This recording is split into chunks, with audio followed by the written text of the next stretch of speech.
What is going on, guys? Today I'm going to be showcasing this more PK than fire deck list. And what I mean by that is that it's more Phantom Knights than it is Burning Abyss. I think that this deck has gone through a lot of changes over the past, I don't know, few years, I guess. It started off as like a PK fire deck list, which is like, you know, a good mix of Phantom Knights and Burning Abyss. And then when Orcus came along, that kind of took over.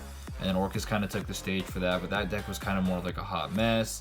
It kind of had like a lot of, you know, Phantom Knights in there, Orcus, and Burning Abyss, and 3 engines in there just didn't really work out that well. And now I think that with the extra Phantom Knight support that we got in Phantom Rage, this deck has a huge potential in terms of more on like the Phantom Knight side. And so I think that the Phantom Knights really kind of take the stage with the Burning Abyss just being more of like strong supporters. And so with the additional Phantom Knight support, I think that this deck has a lot of strengths on that side, and that's kind of why I went more towards the Phantom Knight side. Not to mention, this deck is also very cost effective. It's very budget friendly. If you wanted to like bling out the entire deck, it can get really expensive, of course, but other than that, it's super budget friendly. There's a lot of cards in here that come in as commons, or like a lot of cards that come in like lower rarity that are really easy to get. And there are a couple of cards that are a bit more expensive, but I'll go over those in the deck profile. Without further ado, let's just get on into it. So first of all, starting off with the OG Phantom Knight, we're playing 3 of the Ancient Cloak, 3 of the Boots, and 3 gloves. So a lot of people tend to cut like a glove or two. I actually really like it because you can play cards in the extra deck that kind of allow you to unbreak yourself even if you have like just the gloves in hand, which I think is really useful because I made this deck with the intent to kind of be able to unbreak yourself out of any bad hand. And I think that running 3 gloves is not really that much of an issue, and you have a lot of ways to out yourself in terms of a bad hand. Next up, I would like to play 3 of the Torn Scales, but I only have 2. I am getting a 3rd one, but in the meantime I am running Monster Reborn as kind of an extender. But ideally that would be a 3rd Torn Scales. The Torn Scales is kind of one of the more expensive cards of the deck. They come in at about $20 a piece. But like I said, you could sub one out for something like a Monster Reborn, so then you're looking at like $40 instead of $60 for the Torn Scales. The deck functions really well even with just 2, but 3 would be ideal. And then lastly, we have the Stained Greaves. We mostly just play the Stained Greaves just for the extra extension. This deck has a lot of extenders, so it allows you to play through a lot of different hand traps, a lot of different scenarios. I've played through several boards with like several negates and stuff, and still been able to put up a solid board and be able to kind of navigate around different boards. So I think that the extra extenders are just really beneficial in here. Plus the extra Phantom Knight's name is very useful. Next up for the Burning Abyss side, we're playing 1 Tour Guide, 2 Seer, and 2 Graph.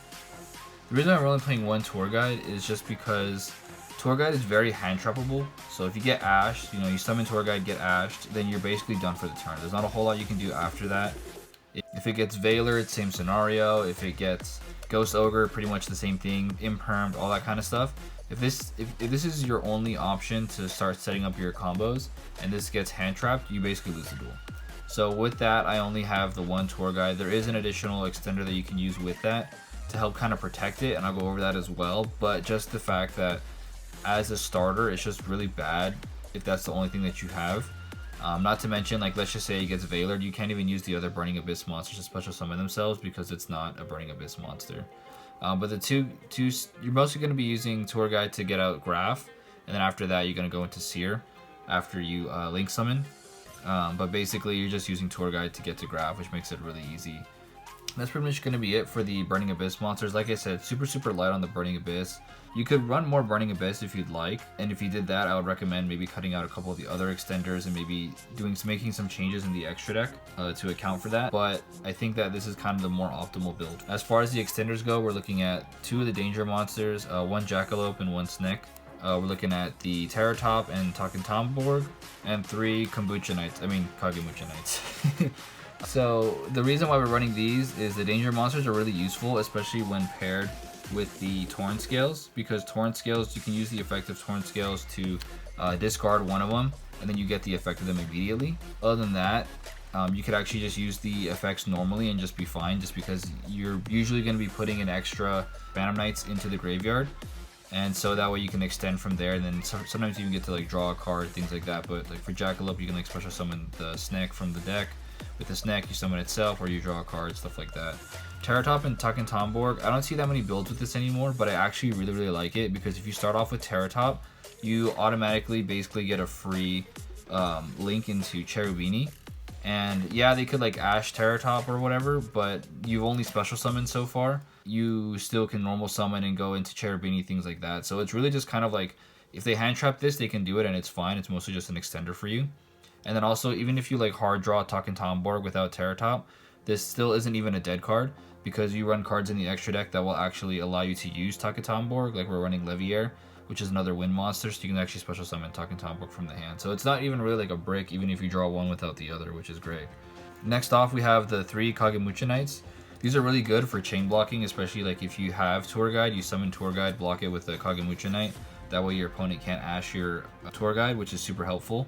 Also, just an extra extender for just if you normal summon one of the Phantom Knights cards, special summon Kagemucha Knight, free Cherubini, things like that. So that's why I think that these extenders work really well with the deck. It's very easy to just basically go into your combo starter without having to worry about getting hand trapped. Especially because Kagemucha Knight, you can actually activate from the hand and stuff, so you can't even like impermit or Veiler or anything. So very helpful. Next up for the hand traps, we are running 3 Ashes and then 2 Imperms. Pretty self-explanatory. Ash is one of the best cards in the format. Being able to stop your opponent from searching certain cards, or being able to stop certain extenders from activating. Like for example, if you're going against an opposite Burning Abyss player, like I said, they summon Tour Guide, you Ash it, you win the duel. Imperm just really good for blocking out certain things. Another thing you can do to basically make this deck a little bit more budget friendly is just swap these out for Veilers. But I mean, you're looking at Imperms at about 20 bucks right now, so it's not too bad. Ashes, you know, they go anywhere. They still stay around 8, so it's a little bit more expensive, but other than that, I mean, most people should have a playset of Ashes by now anyway. And like I said, you can swap these out for Veilers, save an extra like 35 bucks. The more expensive part of the deck is that we do run the Dragoon package. So this is a little bit more expensive just because Dragoon itself is a bit more expensive. But it is a 43 card deck, so if you didn't want to run Dragoon and you wanted to save some money, you could just cut these cards out.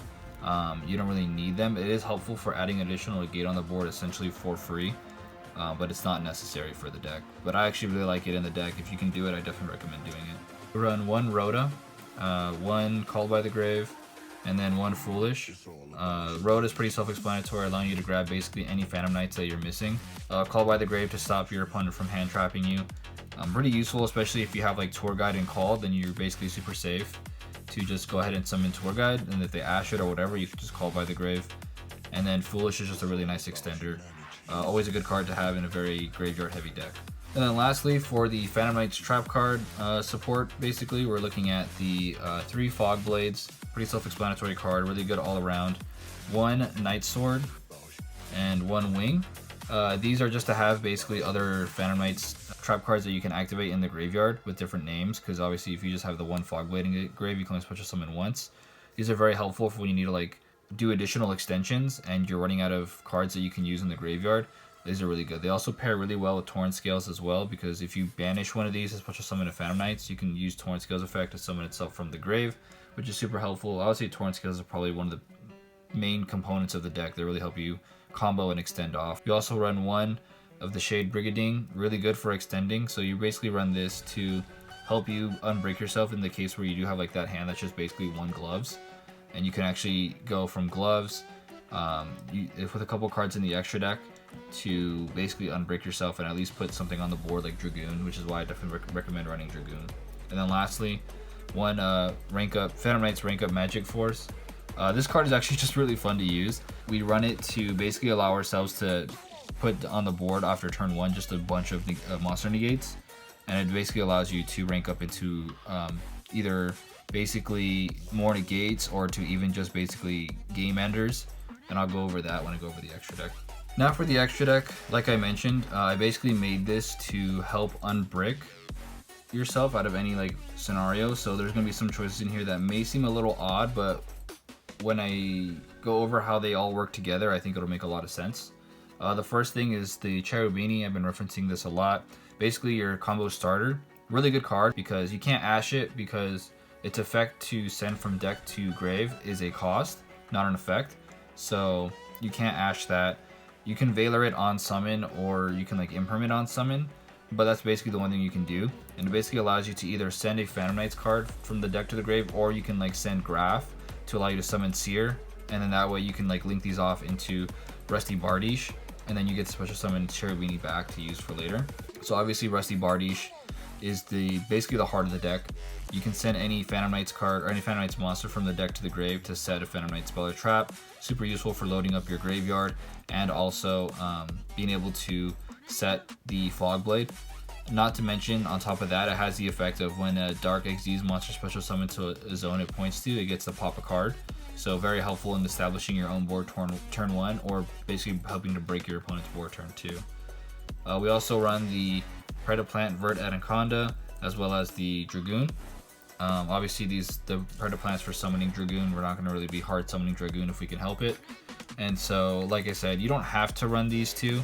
If you're not going to run these, I recommend running something like Dante and Beatrice to add additional disruptions, and you can maybe run like Farfa and stuff like that in the main deck if you wanted to. Or you could even do something like IP Masquerena and Nightmare Unicorn, which are also really good extenders as well, or being able to disrupt your opponent on their turn. Also, we run one Borosaur Dragon just to help us out certain threats. Next are a couple of the out-of-the-box choices that I have.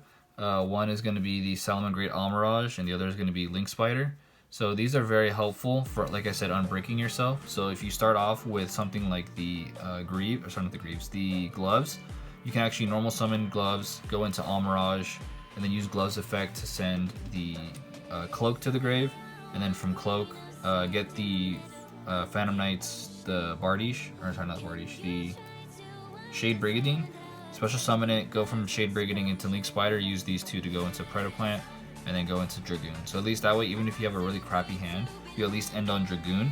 Not to mention, you're probably going to have a couple of like the Phantom Knight spell and trap cards, so you'll probably be able to at least protect yourself for the next turn and be able to kind of disrupt your opponent. And also Dragoon is just really annoying to try to out, so it's going to make a disruption for your opponent just in terms of, first of all, the actual disruption that it has with the negation and trying to out it. Next up is the Xyz monsters. We run quite a few.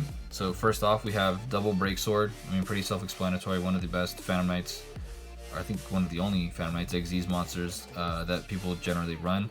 Really helpful in breaking boards, as well as being able to summon it to the Rusty Bardiche arrow and then pop itself to allow you to extend into further Xyz monsters. Like I said, we run the one Leviair. Really useful for being able to reuse your Phantom Knights cards, and then also you can, since it is a wind monster, you can actually special summon Takatomborg off of just by having this on the field. So that way, it in and of itself is not just a dead card in hand.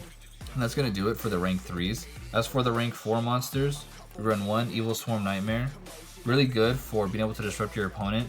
You basically just use the monsters that you get from the Breaksword to go into Evil Swarm Nightmare. Now, anytime your opponent special summons a monster, you have two opportunities to Book of Moon them, basically.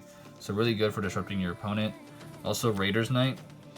I like this card a lot because it allows you to basically go into either Arc Rebellion Xyz Dragon, or basically that's kind of the main point of it, is to go into Arc Rebellion Xyz Dragon, which will allow you to basically OTK your opponent if you need to.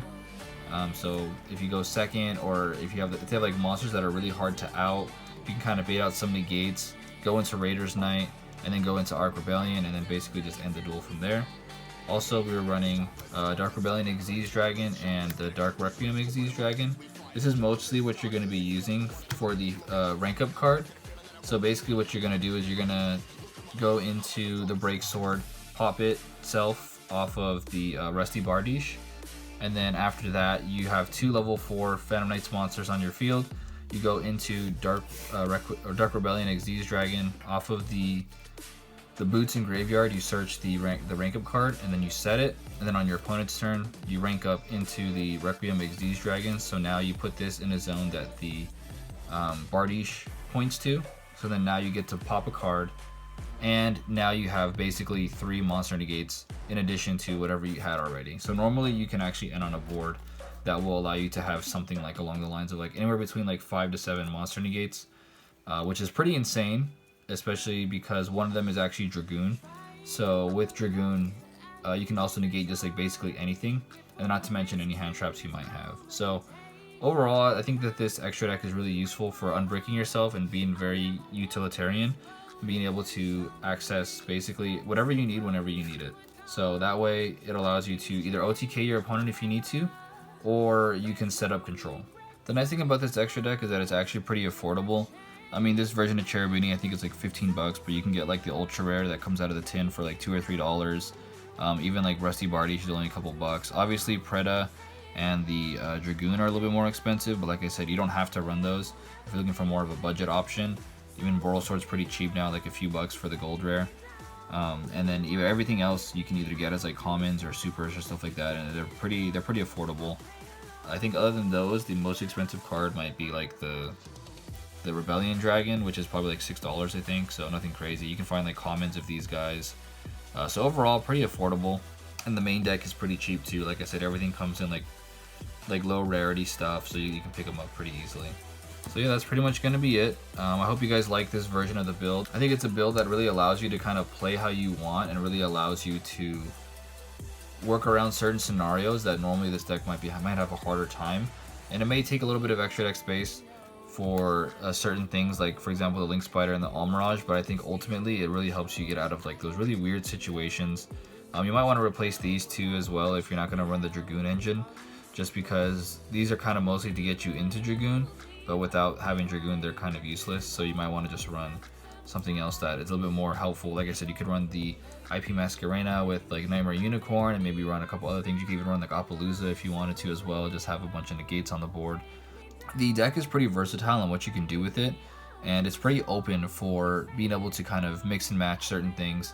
Like I said, this is a 43 card build, so you could actually swap out the Dragoon engine for pretty much, you know, and still have 40 cards. And you can even play around with like certain ratios, like if you're like, hey, like I really don't like, you know, running 3 gloves, and you can run something like 2, maybe even 1, but I do recommend 2 or maybe 3 if you can, just because they are very helpful as well. You could even exchange. Oh, one thing that would actually be really helpful was if you were going to swap out this like a Dragoon engine, you could swap out one of these for like an extra Leviair, because sometimes having another Leviair is really helpful for maintaining resources, and sometimes I do really wish I had 2 Leviairs in here, but it's very tight for this build. But other than that, that's pretty much it. Hope you guys enjoyed. Have a good day.